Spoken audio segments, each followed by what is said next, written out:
Morning dears, have a profitable weekend. आज हम नए वीक का स्टार्ट करने जा रहे हैं। दुआ है कि ये वीक आप सबके लिए प्रॉफिटेबल रहे।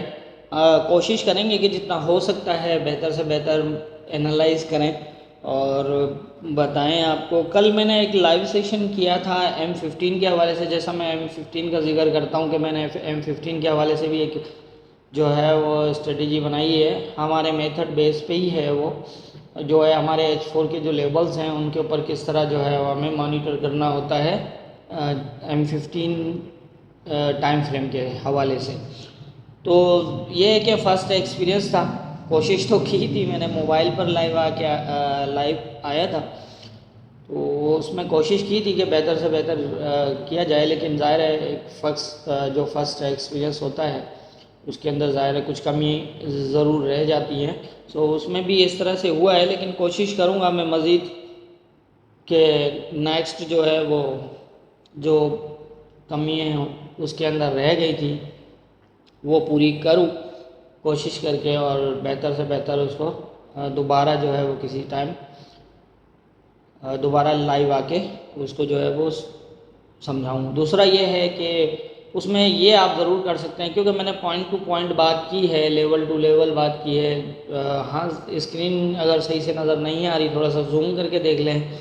अगर उसके हवाले से भी नहीं अगर समझ में आ रहा, तो लेवल्स तो वही थे जो फ्राइडे को लगे हुए थे चार्ट के ऊपर। मैंने उन्हीं के ऊपर ही उसको जो है वो बताया था। तो आप वो लेवल्स अपने चार्ट के ऊपर जो है वो लगा के, और जिस तरह मैंने बताया उसको आप उस तरह से अगर कोशिश करेंगे थोड़ा सा समझने की, तो मुझे उम्मीद है कि आप वो इस तरह भी समझ सकते हैं। लेकिन ये है कि मैं कोशिश करूँगा नेक्स्ट फिर जो है वो किसी टाइम जो है वो एक या फिर मज़ीद जो भी सेशन होंगे, क्योंकि M15 के बहुत से ऐसी कंफर्मेशंस हैं जो जिनमें से कुछ बताई हैं, कुछ रह गई हैं, तो नेक्स्ट में फिर वो भी जो है मैं बताऊँगा। अब हम बात कर लेते हैं जो आज के इम्पोर्टेंट लेवल्स होंगे उनके हवाले से। सबसे पहले तो मैं बताता चलूँ कि जैसे मैं पहले ही बोल रहा था कि 1880 और 1815 ये एरिया जो है वो काफ़ी इम्पोर्टेंट हो चुका था लास्ट वीक में ही, और मैंने ये कहा था कि यहाँ से एक बुलिश पोजीशन बनेगी और एक अच्छी खासी बुलिश बनेगी।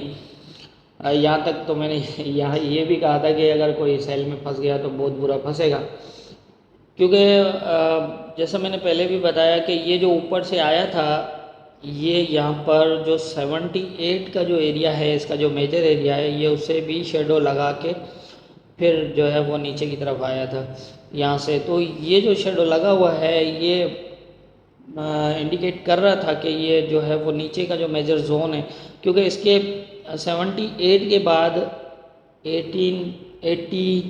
1818 से लेकर और 1809 तक का जो एरिया था नीचे का, ये इसके बीच में कोई मेजर एरिया H4 में भी नहीं है। H1 में है, जो मैं छोटे छोटे बताता रहा हूँ H1 के हवाले से, मतलब बीच में मॉनिटर करने के लिए। अदरवाइज़ अगर हम मेजर लेवल्स की बात करें H4 के, तो भी इनके बीच में नहीं है, और डे के तो ज़ाहिर है जब H4 के नहीं है तो डे के भी नहीं होंगे। इसीलिए ये देखें आप, यहाँ से एक मूव सीधी हुई है नीचे की तरफ, तो इस तरह ये ऊपर की तरफ भी मूव कर गया। और यहाँ पर जो नीचे की पोजीशन थी, जिस तरह इस लेवल को 1818 वाले जो लेवल को M15 ने वहाँ पर जो इंडिकेट किया था, वो काफ़ी हद तक क्लियर था कि ये 1818 का जो लेवल है, इससे ज़्यादा से ज़्यादा 60 70 या 80 पिप्स नीचे जा सकता है, इससे ज़्यादा नहीं जाएगा। और फिर ये हर बार 24 का जो लेवल था उसको ऊपर ब्रेक कर रहा था। तो ये जो ब्रेक कर रहा था ऊपर और नीचे जो है वो 1809 को ब्रेक नहीं कर रहा था, मतलब जो मेजर जोन था नीचे, उसका जो लास्ट पॉइंट था वहाँ तक मार्केट नहीं जा रही थी। तो ये इंडिकेट कर रहा था कि यहाँ से ये बुलिश होगा, और आप देख सकते हैं कि एक अच्छी खासी जो है वो बुलिश मूव लगी। और जैसा मैंने पहले भी बताया था कि 1878 जो है वो इम्पोर्टेंट है 1818 के ऊपर। तो इसलिए मैं कह रहा था कि आप सेल में ना, मतलब यहाँ कोशिश करें कि आप बाइंग देखें नीचे, सेलिंग ना देखें, क्योंकि यहाँ पर अगर फंसे तो बहुत बुरे फंस सकते हो। और आप देख सकते हैं कि अभी 400 पिप्स जो है वो नीचे से ऊपर तक मार्केट के अंदर एक्स्ट्रा मूव लग चुकी है बाइंग की। तो अब देख लेते हैं आज क्या कंडीशंस हैं। अब यहाँ पर जो मेजर एक ये बीच के एरिया सारे माइनर ही हैं।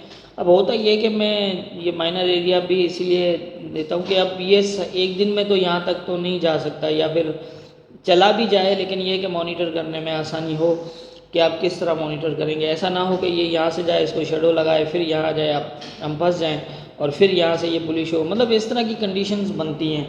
मार्केट आप ज़िगज़ैग की ही मूव होती है, ज़ाहिर है छोटे टाइम फ्रेम के हवाले से, उसके हवाले से तो हमें फिर प्रॉब्लम होती है, नहीं समझ आता कि हमें क्या करना चाहिए। तो इसलिए जो है वो मैं छोटे लेवल भी देता हूँ ताकि आप आसानी से समझ सकें और उसको मॉनिटर कर सकें। हालांकि मैं बताता हूँ, जैसे मैंने ये कहा था कि अगर तो ये मेरा ख्याल है 36, हाँ 36 से ऊपर अगर H1 के 2 क्लोज़ कर देता है तो फिर ये ऊपर की मूव बना लेगा। तकरीबन जो है वो 48 तक का मैंने बताया था। अब 48 भी ब्रेक है, उसके ऊपर भी अगर हम देखें तो तकरीबन जो है वो इसने H4 क्लोज़ दे दिया है। अगर तो फिर ऐसी पोजीशन के अंदर क्या है कि हमें आसानी रहती है कि हमें कहाँ SL कहाँ DP लेनी चाहिए। आप देखें 53 के ऊपर जो है इसका H4 क्लोज़ लगा है, जबकि हमारा मेरा ख्याल है पिछला जो जोन बना था वो 51 तक था। तो ये वो जोन भी ब्रेक क्लोज हो चुका है इसका। अब इसके अंदर जो इम्पोर्टेंट रह रहा है वो 46 से 39 है, ये एज ए सपोर्ट है। अगर इस एरिया के ऊपर ये स्टे करता है तो 62 का लेवल है।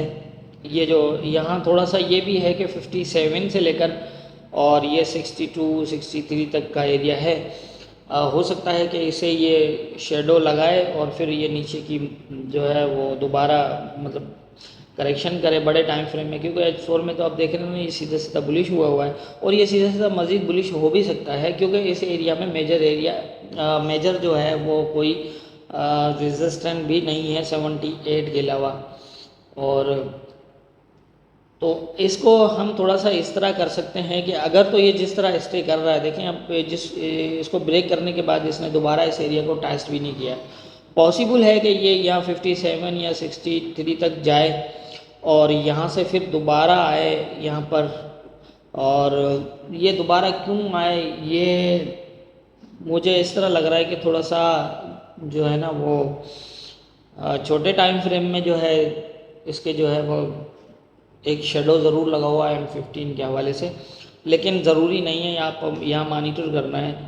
तो हो सकता है जो मुझे लग रहा है थोड़ा सा ऐसे कि हो सकता है कि इस तरह से ये पोजीशन बने। एक तो यहाँ पर ये पोजीशन बन सकती है, दूसरा जो है वो अगर तो ये एरिया ब्रेक क्लोज होता है H4 के अंदर तो फिर ये इस तरह से मूव कर सकता है। मेरे नज़दीक जो अभी करंट पोजीशन है वो यही नज़र आ रही है, क्योंकि ये बीच का जो जोन है 46 से 39 ये बहुत इंपॉर्टेंट है। अगर ये स्टे रहता है तो 62 और फिर मज़ीद ऊपर भी जा सकता है, वहीं ऊपर का मतलब रहेगा। और अगर ये 39 के नीचे H4 क्लोज करता है तो फिर ज़्यादा चांस होंगे कि ये नीचे जो है 24 तक आ जाए। लेकिन इस एरिया में आप फ़िलहाल सेलिंग मत करिएगा। अगर यहाँ आता भी है तो ये दोबारा जो है वो बुलिश हो सकता है यहाँ से। अच्छा, एक बात, दूसरी बात ये है कि अगर ये 78 से इसको जो हमारा ये लेवल है इसको अगर ये टेस्ट करता है प्रॉपर और यहाँ से अगर रिजेक्ट होता है और यहाँ से अगर ये नीचे आता तो फिर कोई इसके अंदर बाइंग फ़िलहाल नहीं बनेगी। उसके लिए फिर बहुत मामला इसके जो है ना मुश्किल होंगे। हो सकता है कि ये इस तरह, क्योंकि ये मैं ये इसलिए कह रहा हूँ कि ये जो एरिया है यहाँ इसने जो सपोर्ट वाला एरिया है ये H4 के अंदर ब्रेक किया हुआ है, तो पॉसिबल है कि ये दोबारा इसको मेंटेन करे या कुछ करे। ज़रूरी नहीं होता, क्योंकि बड़े टाइम फ्रेम के अंदर भी ये जो है वो चीज़ें होती हैं। उसी के हवाले से होता है कि बड़ा टाइम फ्रेम अपनी मूव पूरी करने के बाद जो है वो छोटे टाइम फ्रेम को मूव देता है, तो वो उसके हिसाब से जो है वो रीटेस्ट कर सकता है। लेकिन ये हो सकता है कि बड़ा टाइम इसको ले जाए, क्योंकि ये जो मूव लगी है ये बड़े टाइम फ्रेम के हिसाब से ही थी। तो जैसा मैं पहले भी बताता आया हूँ कि हमेशा जहन में रखें कि हर छोटा टाइम फ्रेम हर बड़े टाइम फ्रेम का जो है वो मोहताज है। हर छोटा टाइम फ्रेम जो है वो अपने बड़े टाइम फ्रेम को ही फॉलो करता है। अगर बड़े टाइम फ्रेम के अंदर अगर वो अपना रेजिस्टेंस या सपोर्ट ब्रेक करता है तो फिर वो अपने रेजिस्टेंस या नेक्स्ट जो है होता है उसका रेजिस्टेंस या सपोर्ट तक ले जाता है। उसके अंदर अगर नीचे छोटे टाइम फ्रेम के अंदर कोई लेवल ब्रेक भी होते हैं तो वो पहले अपनी मूव पूरी करता है बड़ा टाइम फ्रेम, तो उसके बाद छोटे टाइम फ्रेम को ये मौका मिलता है कि वो जाके अपना जो है वो मामला देखे। तो इस तरह से होता है। तो ये है आज के इम्पोर्टेंट लेवल्स और इस तरह की मूवमेंट। अब जो मेरी समझ है उसके हिसाब से मैंने बता दिया है, बाकी होना क्या है ये तो ऊपर वाला बेहतर जानता है, तो हमें याद रखिएगा।